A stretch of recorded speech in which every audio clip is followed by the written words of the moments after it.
자, 오늘 이제 창세기 15장을 들어가도록 하겠습니다.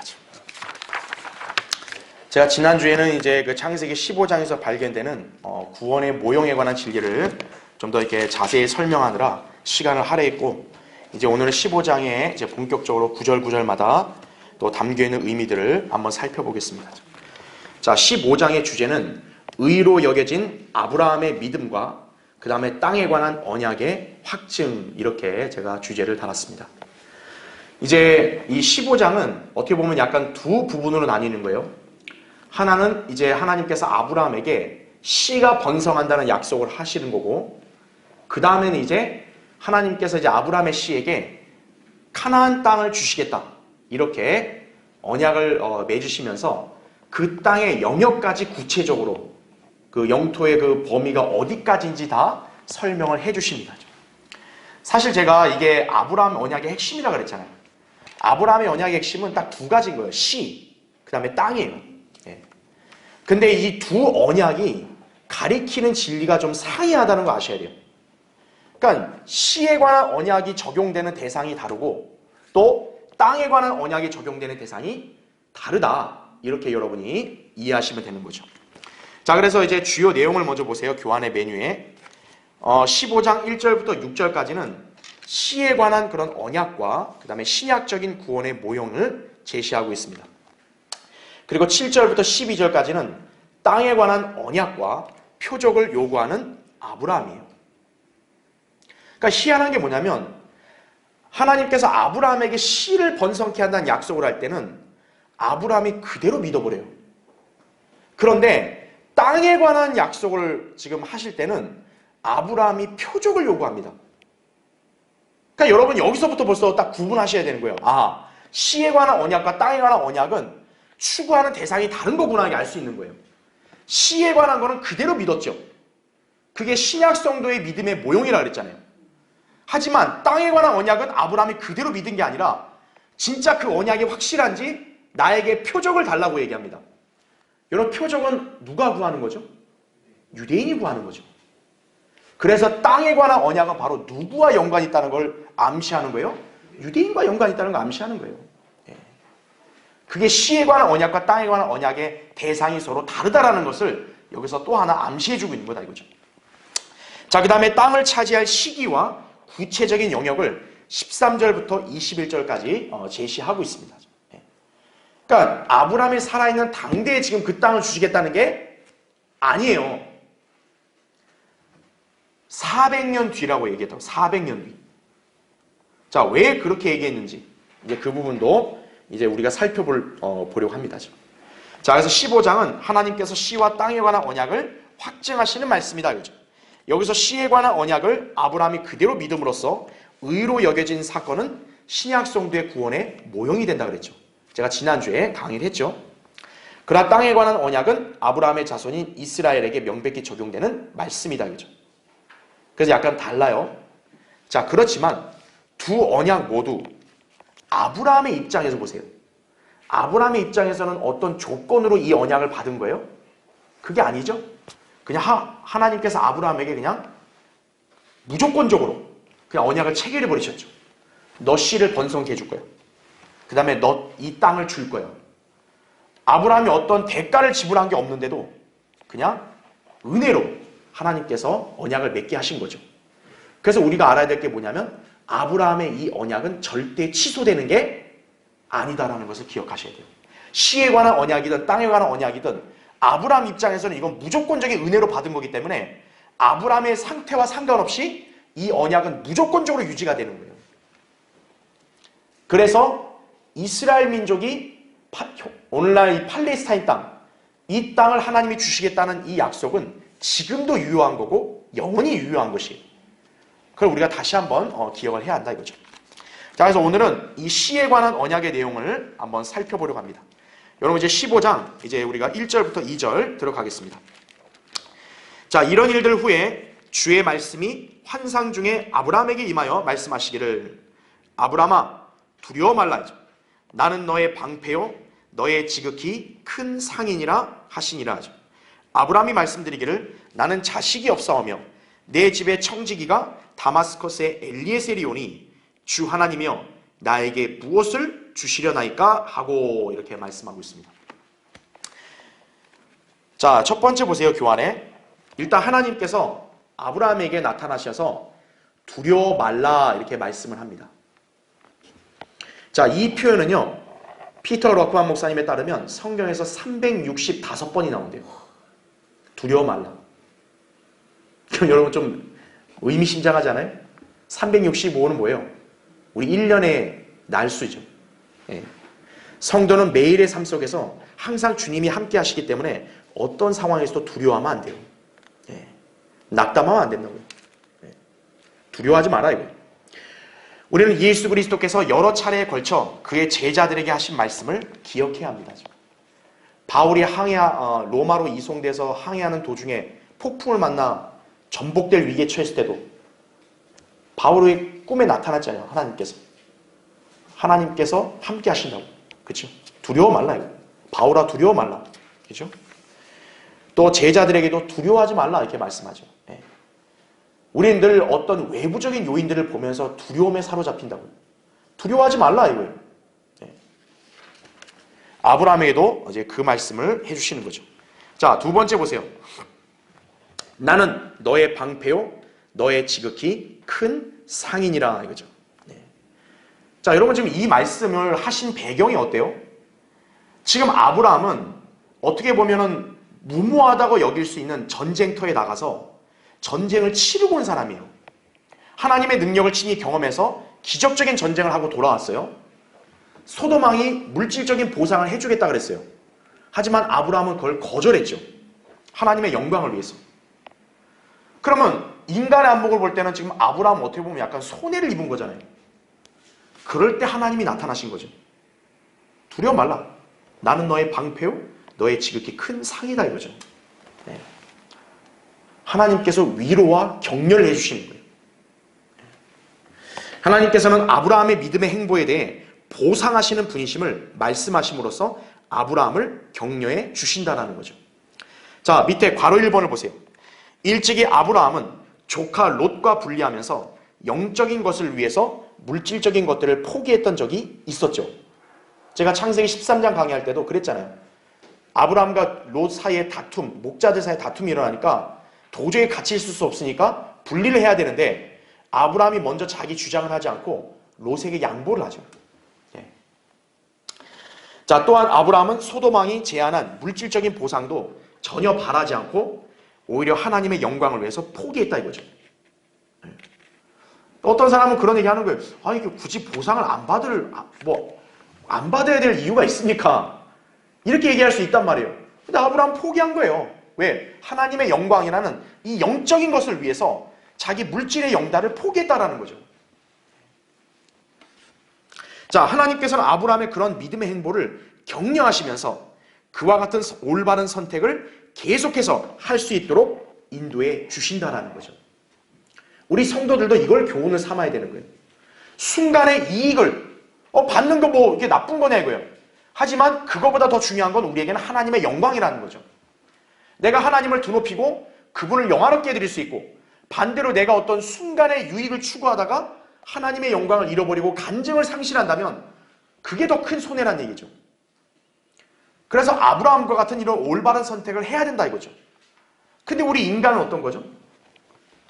영적인 게 옳다란 걸 알면서도 순간의 물질적인 거, 육신적인 걸 포기를 못할 때가 많아요. 아깝다 이거죠. 아깝다. 근데 하나님께서는 바로 그러한 성도들에게 격려하시는 거예요. 너 그거 아까워하지 마라 이거예요. 올바른 선택을 하는 것을 계속 격려하시는 거예요. 성도는 자기 유익을 위해 달리는 게 아니에요. 하나님이 보실 때 올바른 것을 위해서 가는 사람이죠. 성도는 이익을 선택하는 사람이 아니에요. 성도는 선을 선택하는 사람이에요. 그걸 기억하셔야 돼요. 여러분이 바른 성경과 이 성경 대리미기를 선택한 건 여러분 유익을 위해 선택하는 게 아니에요. 하나님의 뜻이 이거니까 순종하고 가는 거죠. 그걸 기억해야 한다 이거죠. 시편 37편 23절 여러분 말씀 이거 잘 기억하세요. 선을 행하면 하나님께서 언젠가 보상하시는 거예요. 순간의 유익을 위해서요. 하나님 보시기에 옳지 않은 것을 택하지 마라 이거죠. 아브라함이 바로 좋은 예를 우리에게 보여준 거예요. 시편 44편 18절, 욥기 31장 4절을 여러분 나중에 참고하시면 되겠습니다. 자, 괄호 2번 보세요. 주님은 성도들이 보지 않고 믿음으로 행한 영적인 선택이나 일에 대해서 보상하신다 이거죠. 특히 지극히 큰 상. 여러분 지금 하나님께서 아브라함에게 뭐라고 얘기했어요? 나는 너의 방패이자 너의 지극히 큰 상이다 이거죠. 네. 옛날에 제가 아는 어떤 사람은 그런 얘기를 하더래요. 상을 바라는 건 너무 세속적인 거 아니냐고. 하나님 보시기에 너무 속물 아니냐고. 아니에요. 여러분이 그런 생각 가지면은 오히려 여러분이 하나님을 더 속되게 만드는 거예요. 우리 하나님이 거저먹는 분이에요? 인간한테? 하나님은 인간한테 더 주면 주는 분이시지 인간한테 받아먹는 분 아니에요. 하나님은.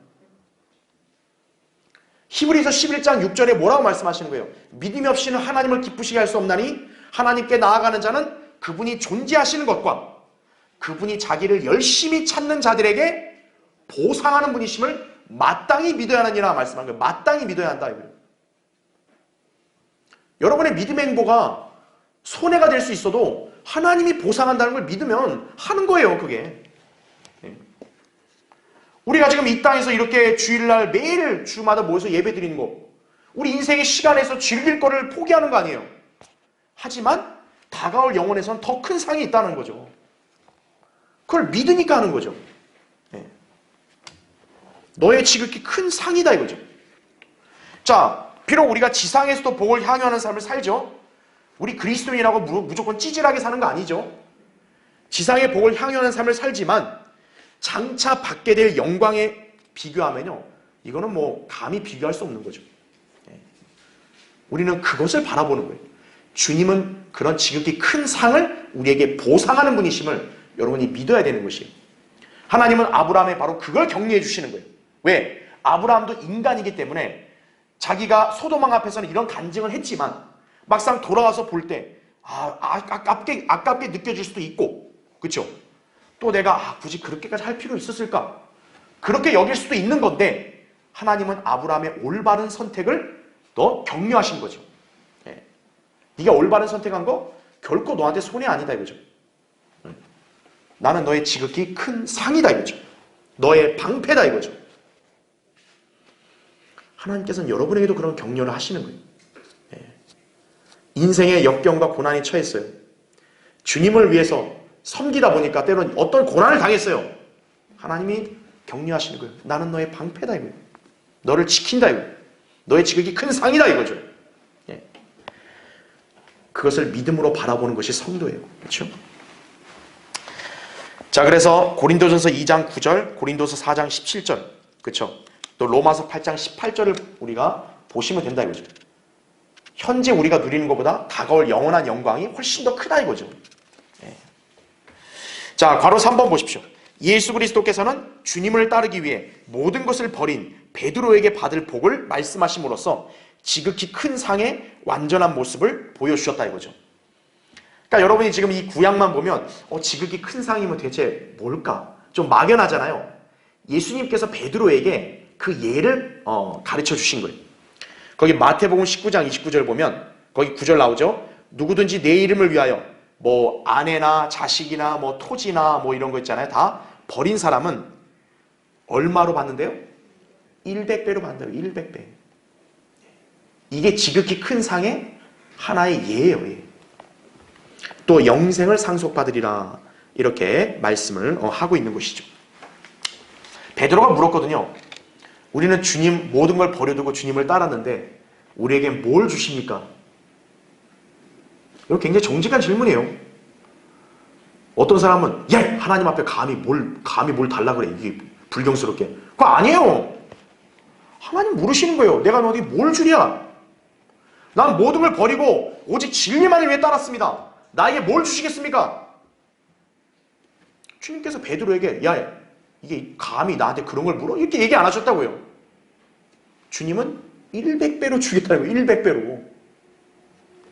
하나님은 보상하는 분이에요. 하나님을 제대로 믿어야 보상을 받는 거예요. 그걸 기억해야 합니다. 오늘 이 아브라함의 격려는 여러분의 인생에도 격려가 돼야 되는 거예요. 아, 하나님은 나의 방패시고 큰 상이시구나. 네. 그것이 여러분의 믿음의 동력이 돼야 되는 거예요. 내가 오늘도 기쁘게 주님을 찬양하고 섬기겠다. 왜요? 주님은 나에게 큰 상을 주시는 분이니까. 그렇죠? 자, 밑에 이제 세 번째 보세요. 주 하나님이여 나에게 무엇을 주시려나이까? 정직한 질문이요. 주님께 구하는 모습은 결코 이상한 게 아닙니다. 하지만 지금 아브라함의 입장에서 지금 이 당시의 상황에서는 좀 문제가 뭐냐면 인간이 항상 자신이 받지 못한 것만 보려고 한다는 데 있다라는 거예요. 네. 그러니까 지금 아브라함의 이 질문은 아브라함이 뭐 못 받은 게 있어요? 하나님으로부터? 위대한 승리도 받았죠. 엄청난 물질도 받았잖아요. 일단 뭐 이집트에서 물론 그 잘못된 거지만 어쨌든 받았잖아요. 그리고 하나님이 아브라함에게 복을 줬잖아요. 근데도 지금 아브라함은 하나님 앞에서 뭐라고 얘기하는 거예요? 하나님 나에게 뭘 주시겠습니까? 왜 이 질문을 했겠어요?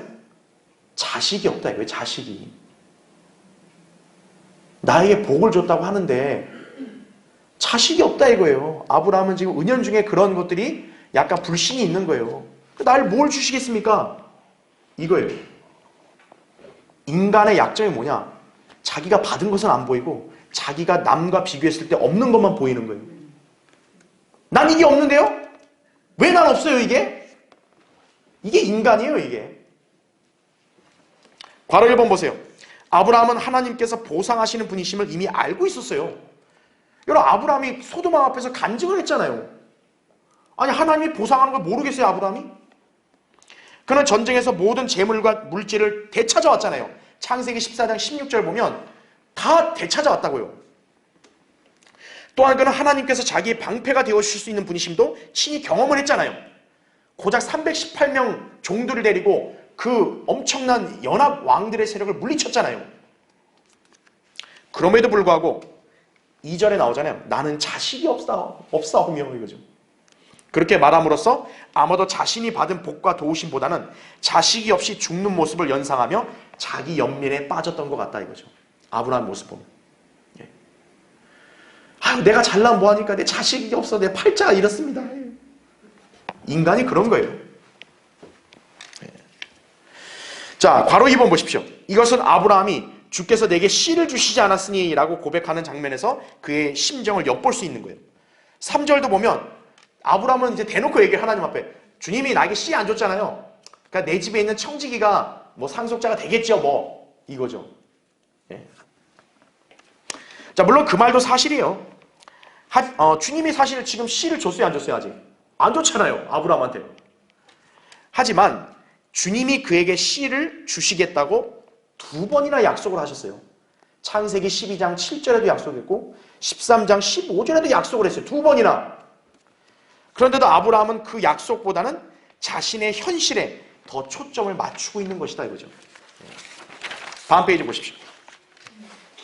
괄호 3번. 이처럼 그리스도인들도 하나님께서 주신 복이 얼마나 크고 위대한지를 고려하지 않고 여전히 응답받지 못한 기도 제목만 떠올리며 그것에 집착할 때가 있다 이거죠. 감사해야 하는데 감사 안 하는 거예요. 하나님으로부터 아홉을 받았는데 한 개가 없다고. 다른 거 다 필요 없어요. 나 이 한 개. 왜 이걸 안 주냐고 이걸. 내가 하나님 이거 과연 잘 믿고 있는 거 맞습니까? 그게 인간이죠. 그렇죠? 응답받지 못한 기도 제목에 의해서 겪는 고초나 시련 때문에 자칫 우리 믿음이 흔들리거나 주님을 온전히 신뢰하지 못하는 경우가 있는 것이다 이거죠.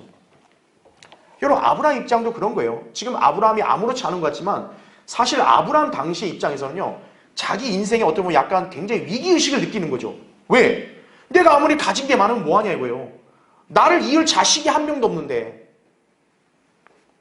하나님은 나에게 분명히 약속을 했는데 지금 내 나이는 갈수록 늘어가고 있다 이거예요 지금. 그렇죠? 어떻게 할 거냐 이거죠. 그러니까 하나님의 약속을 어떤 거예요? 하나님의 말씀을 인간의 안목으로 판단하라는 거죠. 주님이 내 기도 응답해 주시는데 과연 맞냐 이거예요. 내가 지금 며칠 몇 날 계속 기도하는데 안 되는데? 하나님 약속이 과연 맞나요? 이러는 거예요 인간이. 그럴 때 어떻게 하는 거예요? 우리 믿음이 흔들리는 거죠. 자, 가로 4번 보세요. 그러나 어떤 상황에서도 하나님만을 신뢰해야 한다 이거죠. 기도응답에 관한 약속을 믿는다면 늘 감사함으로 주님께 간구해야 한다 이거죠. 빌립보서 4장 6절에도 아무것도 염려하지 말고 다만 모든 일에 기도와 간구로 너희의 구하는 것들을 감사함으로 하나님께 알려지게 하라 이거죠. 그렇죠? 믿음으로 구하고 의심하지 말아야 한다고 야고보서 1장 6절에 말씀하고 있죠. 하나님의 약속을 받았으면, 하나님 말씀이 나에게 주어졌으면 의심 없이 믿으라 이거예요. 자, 가로 5번 보십시오. 신실하신 하나님께서 말씀하셨으면 반드시 이행하신다 이거죠. 아, 내 나이가 지금 80대, 90대가 다는데요. 하나님이 씨를 주겠다면 주시는 거예요. 아브라함 100세 때 결국 아들을 낳았잖아요. 약속의 자녀를. 아, 이건 지금 시간 지나면 난 도저히 이 문제 해결 안 돼요. 하나님은 하신다 이거예요. 말씀하셨으면 그대로 이행하시는 거예요. 우리는 그런 주님을 어느 때든 신뢰함으로써 우리 믿음을 입증해 보여야 한다 이거죠. 그럴 때 주님을 기쁘시게 하며 주님은 그런 우리에게 보상하신다라는 거죠. 히브리서 11장 6절 아까 제가 말씀드린 이 구절을 잘 기억하시면 된다 이거죠. 자, 그럼 이제 우리 15장 3절부터 4절 보겠습니다. 아브라함이 말씀드리기를 보소서 주께서 내게 씨를 주시지 않았으니 보소서 내 집에서 태어난 자가 내 상속자가 될 것이니이다 하니 보라 주의 말씀이 그에게 임하여 말씀하시기를 이 사람은 너의 상속자가 되지 않을 것이니 내 자신의 몸에서 나올 자가 내 상속자가 되리라 하시고 이렇게 말씀하죠. 자, 교환 첫 번째 보세요. 내 집에서 태어난 자가 내 상속자가 될 것이니이다. 자, 이 사람은 아브라함의 청지기인 다마스커스의 엘리에셀입니다. 아까 우리 2절에 살펴봤던 대로. 자, 엘리에셀이란 뜻이 뭐냐면 나의 하나님은 도우시는 분이란 뜻이에요. 자, 위대한 위로자이시며 도우시는 분이신 성령님을 미리 보여주고 있다 이거죠. 자, 그럼 한번 간단히 예표적인 걸 좀 살펴볼게요. 자, 지금 아브라함의 집안엔요 아직 이삭은 태어나질 않았죠. 그렇죠? 자식이 없어요. 그래서 지금 엘리에셀이라는 청지기, 종이 있습니다. 그렇죠?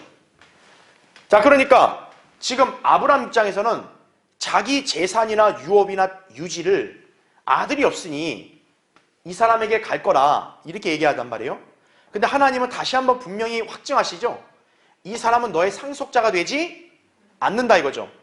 네 몸에서 나올 내 아들이 상속자가 된다는 거죠. 자, 우리가 이 개념에서 배워야 될 게 뭐냐면, 자, 우리가 창세기 24장을 이제 나중에 배우겠지만, 아브라함은요, 예표적으로 하나님, 아버지 하나님을 예표해요. 아버지 하나님을. 이삭은 당연히 누굴 예표하겠어요? 아들 하나님. 즉, 예수 그리스도를 예표하죠. 자, 엘리에셀은 종이죠. 종은 누굴 예표할까요? 성령 하나님을 예표합니다. 자, 그래서 나중에 이제 배우겠지만 아브라함이 엘리에셀을 그 이삭의 신부감을 구하도록 보내죠. 그래서 엘리에셀이 이삭의 신부감을 데리고 오잖아요. 그 자기 주인의 아들한테. 리브카는 교회를 예표하죠. 우리가 그리스도의 신부니까. 그렇죠? 성령님이 바로 우리 교회를 그리스도께 인도하는 거죠. 예. 자, 어쨌든 그건 나중에 이제 배우기로 하고. 자, 여기서 우리가 성경적 원칙을 배워야 될 게 뭐냐면 하나님께서 말씀하는 거예요. 종, 청지기는 상속자가 아니다라는 거죠. 즉, 그 말이 뭐냐면 이 엘리에셀이 종이잖아요. 성경에는 종은 상속자가 될 수 없다라는 거예요. 종은 상속자가 아니라 뭐냐? 관리인이라는 거죠. 관리인. 주인의 재산을 관리하는 사람이다 이거죠. 자, 그러면 상속자가 아니면 누가 상속자일까요? 아들이 상속자인 거예요. 아들이 상속자. 그래서 다만 뭐냐면 이 아들이 상속자가 되는 조건이 뭐냐? 성인이 돼야 되는 거예요. 그게 갈라디아서 4장에 나온 말씀인 거예요. 즉 뭐냐면 아들이 비록 상속자지만 아직 어린아이일 때는, 미성년자일 때는 어떻게 하는 거예요? 이 관리인의 보호를 받을 수밖에 없는 거예요. 그래서 관리인의 보호를 받으면서 재산도 역시 관리인이 주관을 하는 거예요.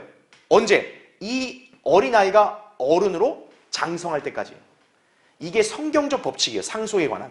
네. 그러니까 내가 막 상속을 한다 그러면 이 조건을 알아두는 것도 좋아요. 네. 종은 상속자 아니다 이거죠. 그렇죠?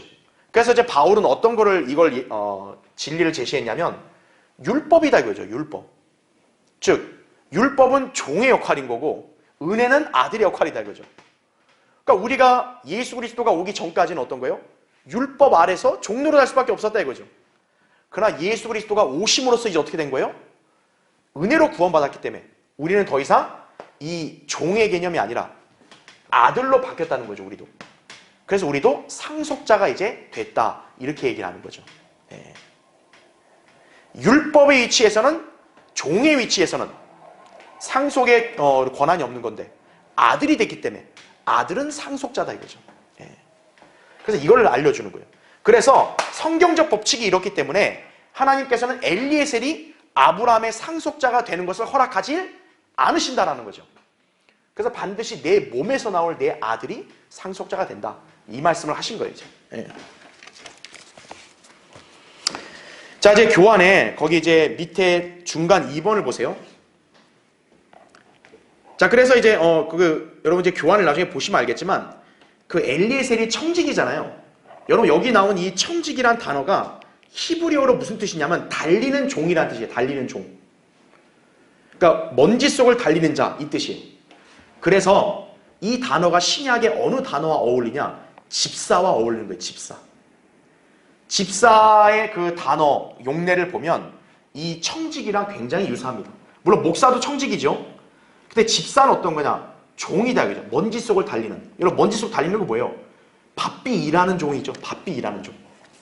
집사는 군림하는 사람이 아니에요. 딱 이렇게 어깨 꼿꼿이 세우고 딱 이렇게 배내면서 아 집사입니다. 이거 아니라고요.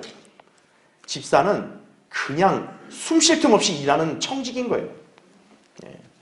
그걸 우리가 또 한편으로 교훈을 잘 배워야 됩니다.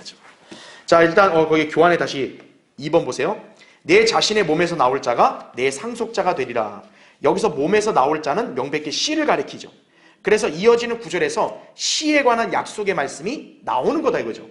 자, 그런데 특이한 점이 뭐냐면 지금 할례가 등장하기 이전이라는 거예요. 할례가. 자, 할례는 지금 창세기 15장의 이 사건으로부터 13년 뒤에나 일어날 일인 거예요. 그럼 여러분 여기서 한번 의문점을 가져야 돼요. 왜 할례가 등장 안 했을까요?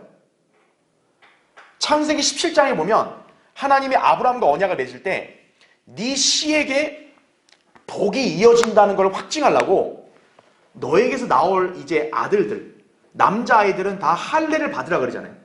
그렇죠? 할례를 안 받으면 죽인다 그랬어요. 하나님께서. 할례는 표적이에요. 아브라함의 씨라는 표적이라고요.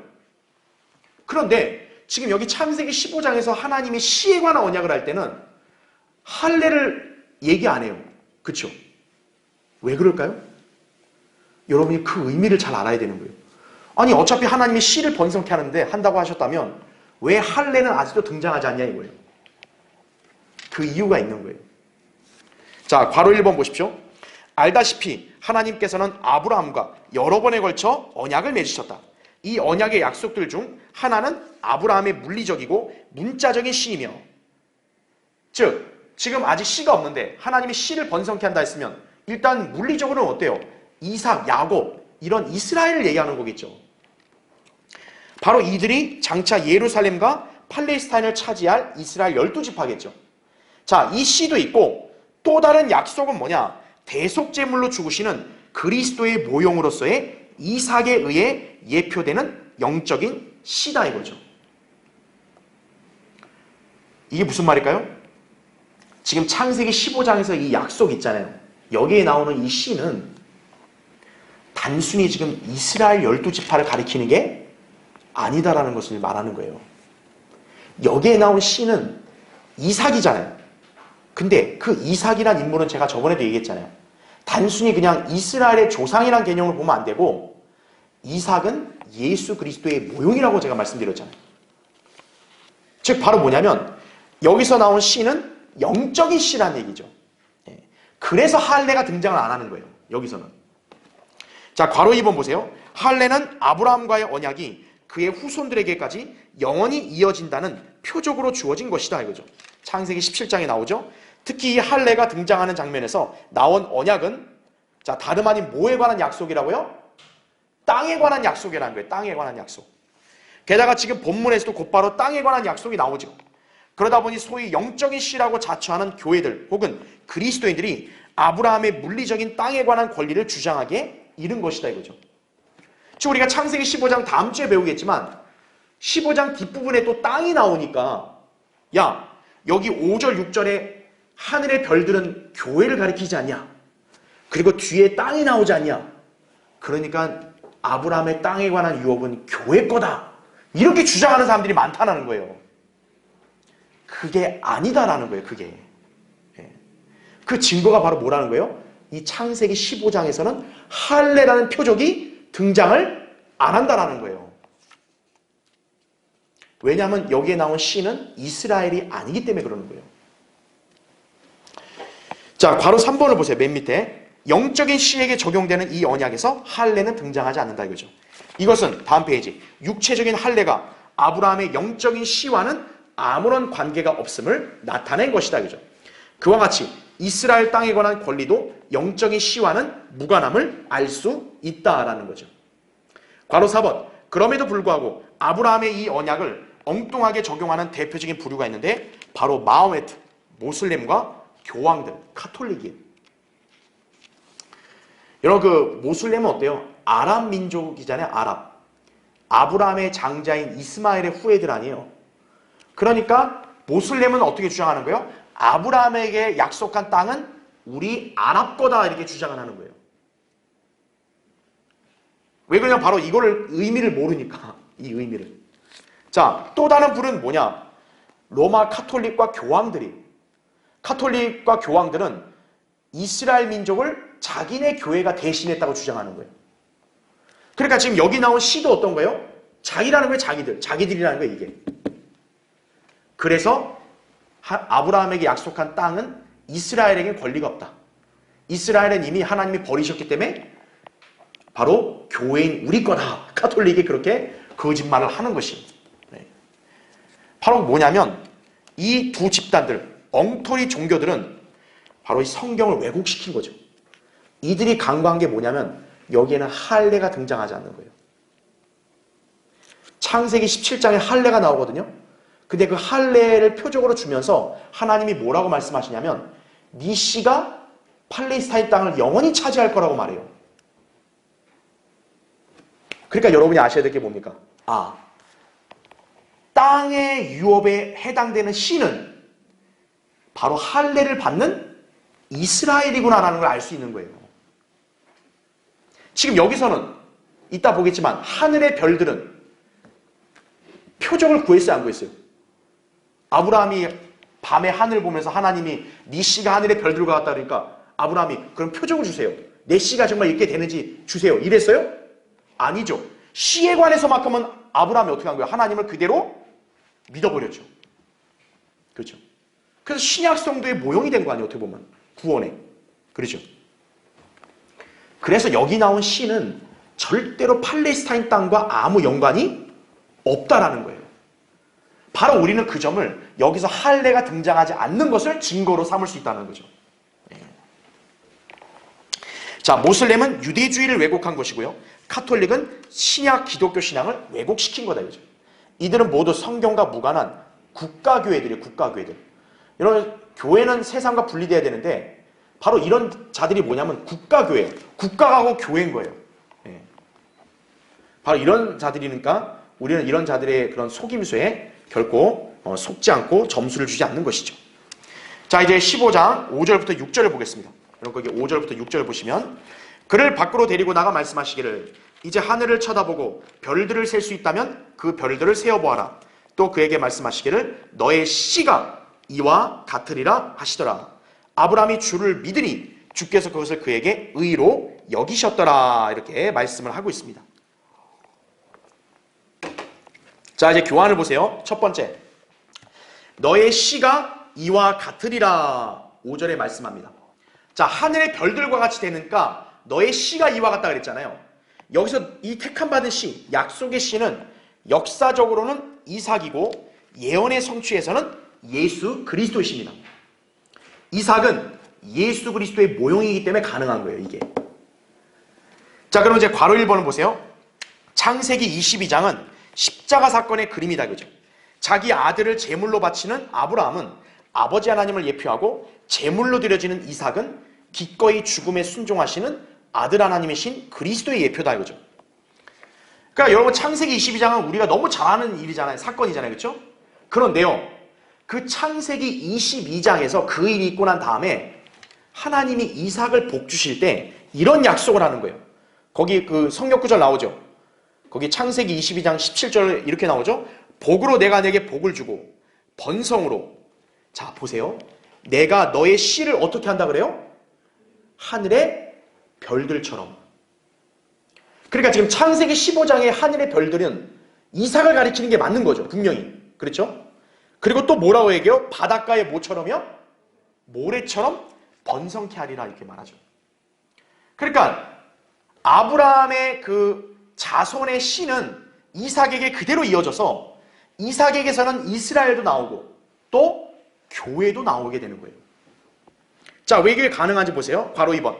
여기서 하늘의 별들은 아브라함의 영적 자손을, 바닷가의 모래는 물리적 자손인 이스라엘을 가리킨다, 그죠? 즉 이삭은 아브라함의 물리적 자손만이 아니라 영적 자손과도 관련이 있다, 그죠?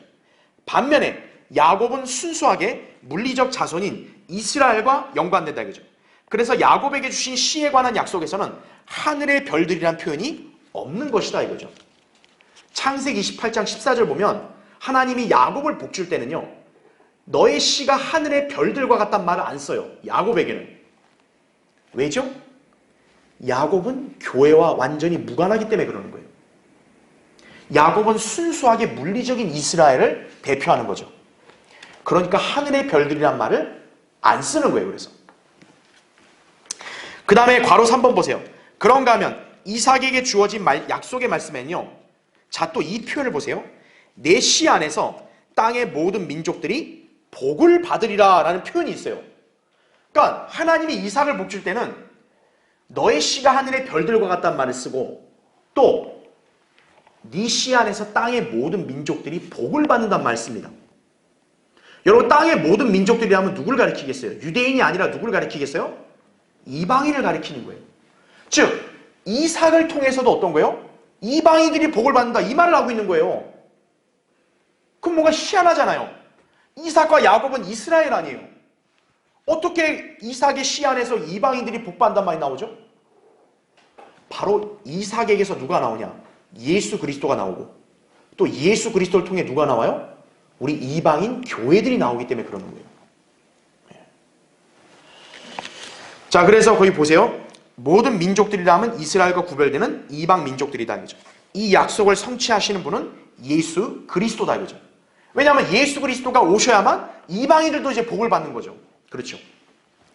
아브라함의 약속된 씨인 예수 그리스도와 아브라함의 영적 후손들을 통해 모든 민족들이 복을 받을 것이기 때문이다, 이거죠.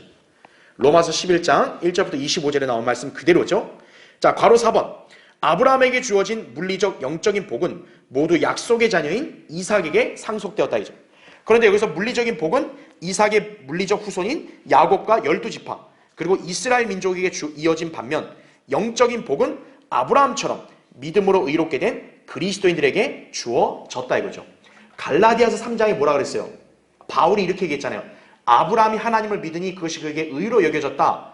그러면서 뭐라 그래요? 믿음으로 난 사람들은 아브라함의 자손들이라고 말합니다. 그렇죠. 자, 그래서 여기 여러분이 잘 보셔야 될 게,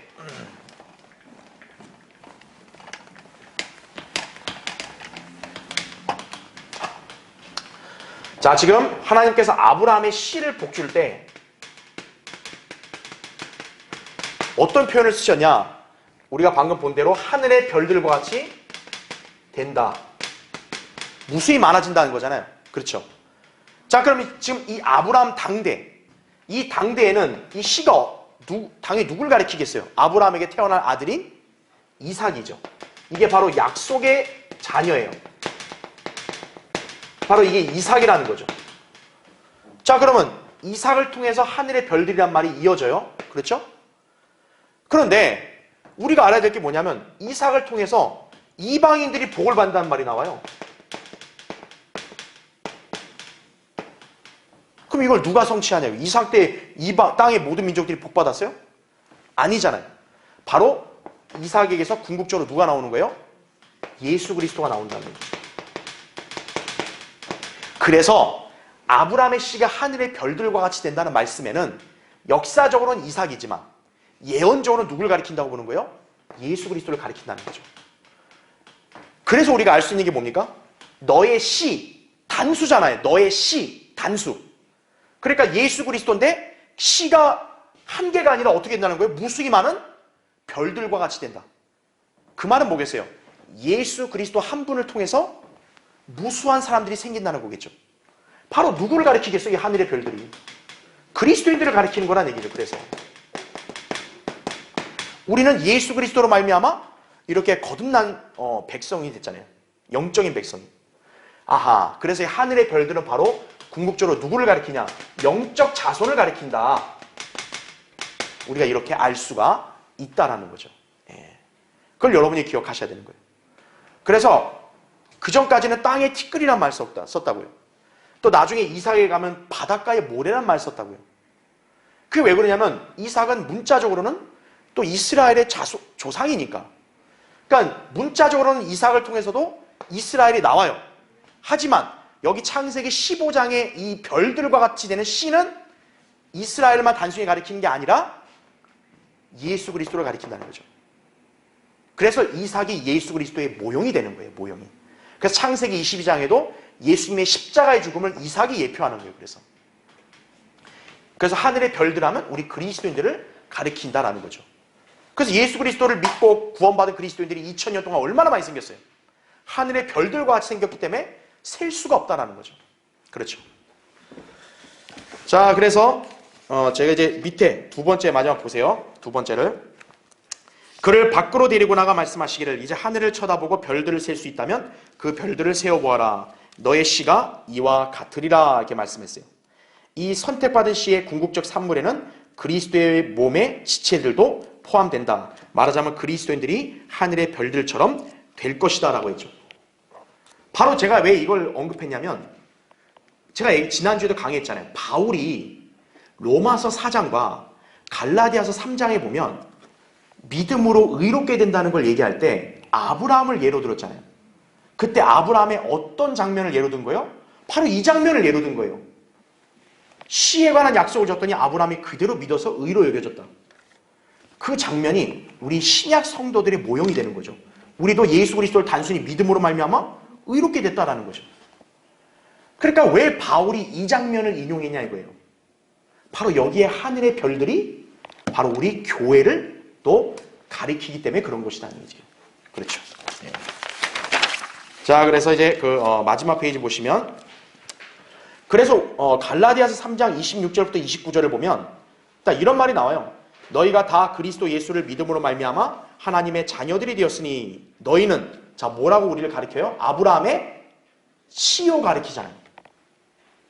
자, 우리 그리스도인들 뭐라고 가리켜요? 아브라함의 씨라고 얘기하는 거예요. 우리도 아브라함의 씨라는 거죠. 그럼 우리가 아브라함의 어떤 씨냐 이거예요. 바로 창세기 15장의 하늘의 별들과 같이 된 그 씨가 우리가 산물이라는 거죠. 예. 예수 그리스도를 통해서 이제 우리가 생겨났잖아요. 그래서 사실 우리도 어때요? 예수 그리스도의 몸의 지체 아니에요, 우리가. 우리가 어떻게 보면 예수 그리스도 하나 아니에요. 그렇죠. 예. 그렇게 이해하시면 되겠습니다. 자, 그래서 6절과 그 다음에 시에 관한 부분들은 다음 시간에 제가 하기로 하겠습니다. 여러분 이제 다음 시간에 교환을 다시 한번 가져오시면 좋겠습니다. 예. 다음 시간에 계속 하겠습니다.